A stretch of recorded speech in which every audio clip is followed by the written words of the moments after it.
So got my coffee made, and you guys already know, since you clicked on the video, we're doing a walk around on my 2007 CRF450X. So I apologize, she's actually a little dirty right now. Seems a little bit off-road this past weekend. I've basically been riding her because as you can see, my KTM, she's down right now. But stay tuned, I just got all my parts ordered for this bike, and the rebuild is going to start basically next week. I'm going to start tearing this thing apart, diagnosing it, and then getting to the fun stuff, putting all the new parts on it. But anyways, for now, we've actually got a hurricane incoming, and that's not really the reason why I'm doing this video. Partly the reason, because I figured, you know, I can not gonna be riding this weekend because of weather, so might as well have something to do, get some editing done on the video, and put this out. But yeah, without further ado, let's get into this bike. So before I actually get into the parts that I actually put on this bike in the build, I kind of want to give you guys my build philosophy on this bike and what I was going for with it, because it's pretty much, I would say, 97% done. The only things left to complete my vision for this bike is to basically do the big front brake kit, which I actually already have a Brembo, pretty much everything for it, match cylinder, radial caliper, bracket, everything, and suspension. And then I think in my head this thing would be perfect or complete, you know. So my philosophy for this bike actually was, it was definitely a budget build. I wanted to stay within budget because when I picked it up, you know, I was kind of budgeting that I'm going to do an engine rebuild for it, because when I bought it, it basically had 8,000 miles on the clock.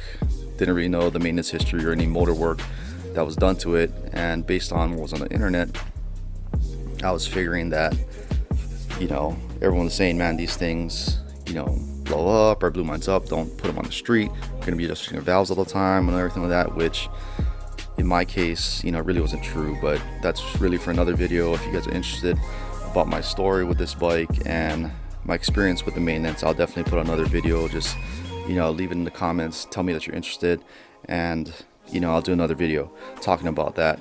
But we'll try to just keep it to the walk around in this video. Anyways, my build philosophy on this bike was, I was kind of going for a MotoGP testing feel. If you guys follow MotoGP, when they're in the off-season testing, a lot of their bikes, you know, the bodywork's all carbon fiber, they're black. I also wanted to even put little, maybe ghosted or white sponsor type stickers or numbers, you know, like a HRC. I just never really got around to it, or making those stickers.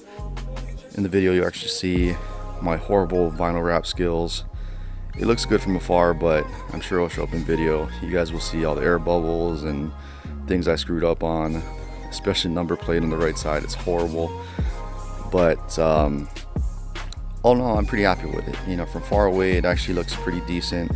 So it's basically vinyl wrapped in carbon, and that's where I save some money as well, rather than going with a graphic kit. So it was really cheap. You know, the whole roll of vinyl is like, you know, $10 or something, and the numbers were really cheap from factory backing. So that kept the cost down, saved me some money on like a graphic kit that may have cost me like $300. But that was kind of my thinking, you know, going with this. So keep that in mind as I go on through the rest of the bike and talk about it. So starting up front, it's pretty much all Cycra stuff. So Cycra handguards, and then you can see I put on, there's a perfect place to put some stick-on LED turn signals, which have worked great. They're cheap. Also another cheap thing, you'll see the headlight, Amazon item, super cheap, probably runs $20 for two or something like that, you know. And it's also pretty nice. We'll see if I can actually get this, but very easy mounting on this bike. I just used the factory bracket and it actually mounts to the stock triple. There's a little place to mount it right there that's actually threaded, so it was super simple. It's not perfect by any means. It's not perfectly centered, but it's very close. So that was simple. I was thinking about fixing it later, but you know, then I just got okay with it. I don't even see it being off centered anymore. But yeah, Cycra number plate, Cycra Supermoto front fender, and I think it turned out looking pretty good. Then moving down, we've got like an EBC front rotor, 320 rotor, which I won't go into too much, but I really don't recommend you guys going with this option for numerous reasons. One of the main reasons is actually, I don't know if the bracket spacing's wrong, or maybe I got the wrong one or something like that, but the rotor actually ground a hole through my, or the pin that holds my brake pads. So something's a little off with it. But even more so, the stock caliper, or whether it's a stock caliper or the stock master cylinder, but these brakes feel wooden. Like you can see I have a stainless line on it to try and make it better. I've upgraded my brake pads. The brakes still feel wooden. This bike just doesn't want to stop. So if you're thinking about getting this bike, I would definitely budget for at least like a Moto Master kit, you know, so you know, budget roughly $1,000 or $1,100, and it's going to be totally worth it because the brakes in this bike are not good. In the control area, like I said, we've got stock master cylinder, which definitely should replace. I think is not meant really for a Supermoto or the braking you're typically going to do on a Supermoto. So stock master cylinder, Trailtech Vapor, managing kind of like my speedometer, odometer. It's a little cleaner, but unfortunately, due to the way I hooked it up, it's only giving me the hours and not really tracking my actual odometer anymore. So actually not totally sure how much miles I have on this bike. Kind of I estimate roughly 14,000 miles actually on it. So bought it at 8. I've had it for I think 3 years, and I typically ride it 3 to 4 times per week, longer rides on the weekend. You know, I just roughly estimate that I have 14,000 miles on it right now. So moving on, we got righteous easy pull clutch lever. We've got a Brembo 16x18 handbrake master cylinder, going to a 50 stunt handbrake kit. This is a Baja Designs. This is for my Baja Designs street legal kit. So that's basically, you know, start the bike and everything like that, turn signals. It's a little big, but it works. My favorite grips, as you can see, the street bike version. I think I got a good deal on them or something. But dual compound Kevlars, love those things. Alright, so moving down, we've got, I believe it's Flatland Racing radiator guards. Those came with the bike, so I'm actually not sure exactly what they are. But I do like having radiator guards on most of my bikes, so that's nice that it came with it. Moving down, it's one of my favorite pieces on the bike, or that I love this purchase even though it's such a small thing. But it's my Acerbis skid plate. You know, I feel like it does a great job. It's lightweight, does a great job protecting my important parts of my cases on my engine and everything like that. But the main thing is it's super easy to take on and off, because if you know about these bikes, you know, split engine cases, they only hold a little bit of oil on the engine side. I think I put in 700 cc's on my engine side and 900 cc's of transmission oil on my gearbox side. So I change my oil very frequently because of the low capacity. And just in my head, the logic of it is that, you know, lower capacity oil, more chance for it to break down. Now that may not have any science back behind it, but I change it super frequently. I think that doesn't hurt. And if you're curious, I use Shell Rotella T6 on my engine side, and I either use the Honda transmission oil, or I currently am using Maxima's stuff in the gearbox side. So Maxima's transmission oil in the gearbox side. So moving on to the right side, see a little bit of crash damage. This bike's been through it a little bit. but actually holds up strong, crashes very well. FMF Mega Bomb header, which actually made a big difference as far as power and in the mid-range and everything. Actually really recommend it. It did make a big difference on this bike, as well as with the FMF jetting. Of course, jetting to all your power mods and everything like that, definitely got to fuel it as well to get the most out of it. But got a block off kit installed as well, Boyeson cover, as well as a Tusk rear brake, and that was really just put on there because I had a crash and my brake lever punctured my clutch cover, so that all got put on there.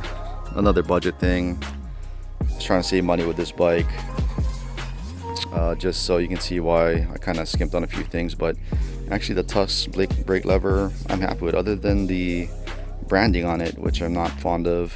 The brake lever works great and it was very inexpensive, so I'm okay with it, liking it. I've got a HT Moto gripper seat cover in carbon and the gripper material down the center, which is great. The rear shock, I think it's actually re-sprung, but it's still too soft for my weight, and it's actually got a lowering link in it, which I need to replace because in my opinion it kind of makes it softer and it puts the shock in a kind of a weird part of its stroke, so I get a lot of, I guess, initial squat. So it's still rideable, but I eventually want to change it actually back to stock. The little frame covers there, the carbon look, is actually from a guy on eBay, which if I can find his information I'll link it in my description. But I really dig that, as well as the polished frame, and I always dig that kind of grip tape feel, you know, where your boots go. I think that kind of gives it a little racier feel, so put that there. Those have been holding it well, and I just really like the look of it.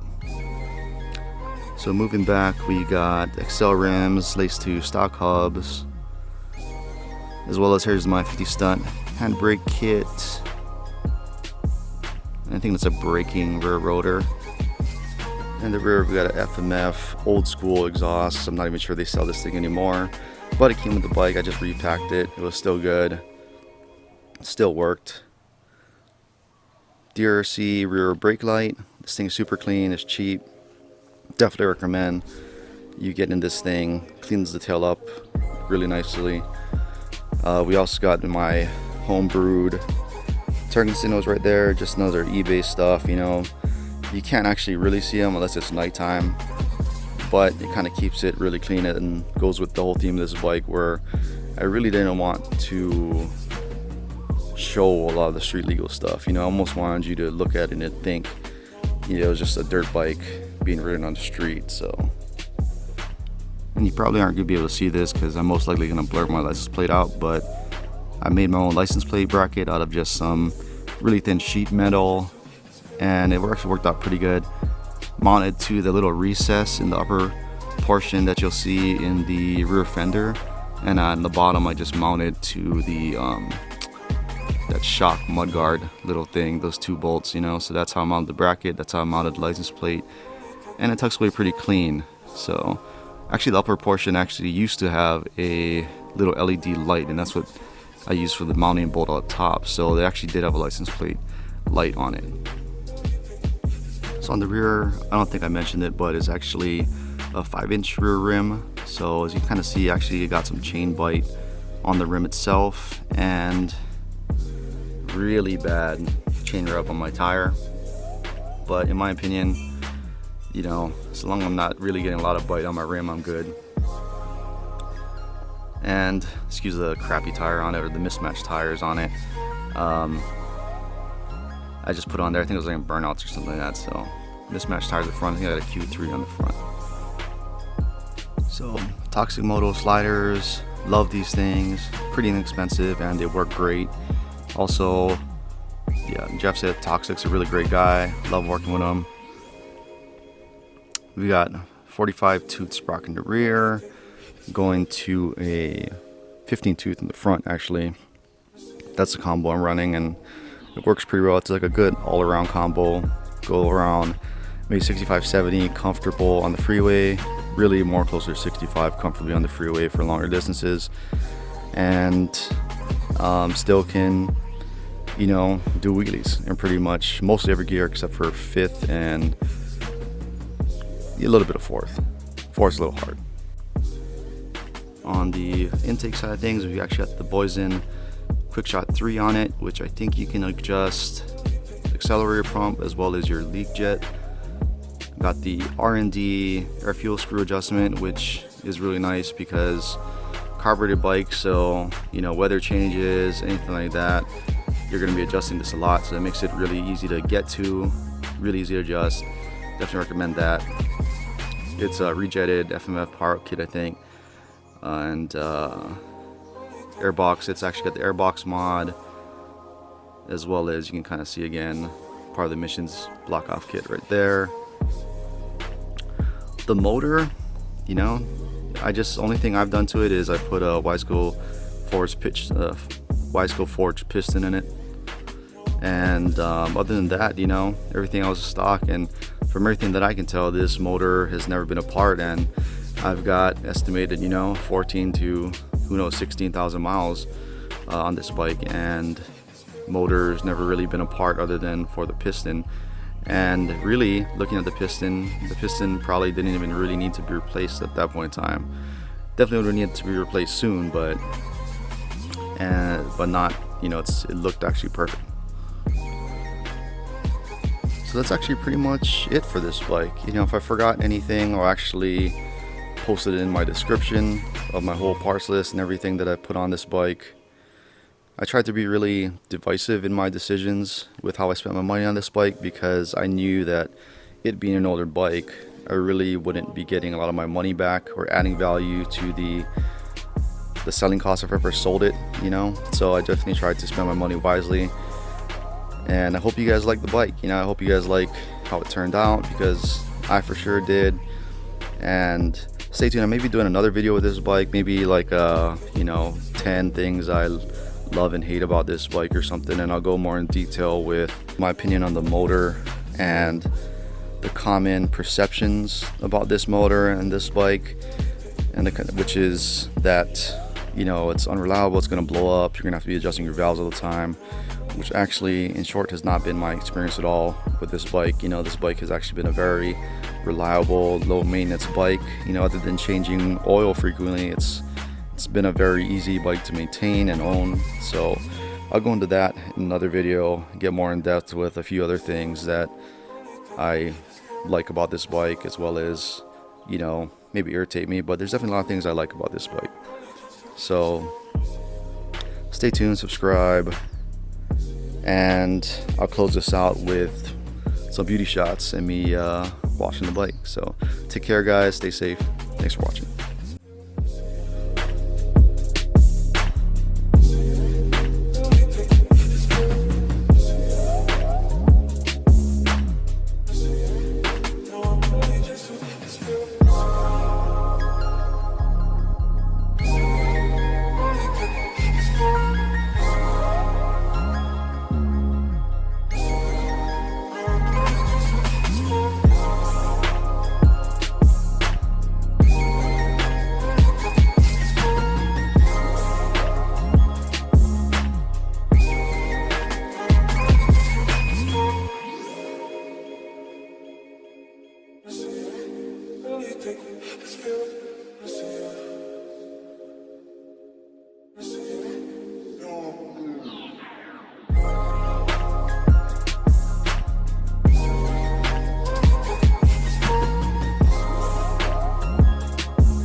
Let's go.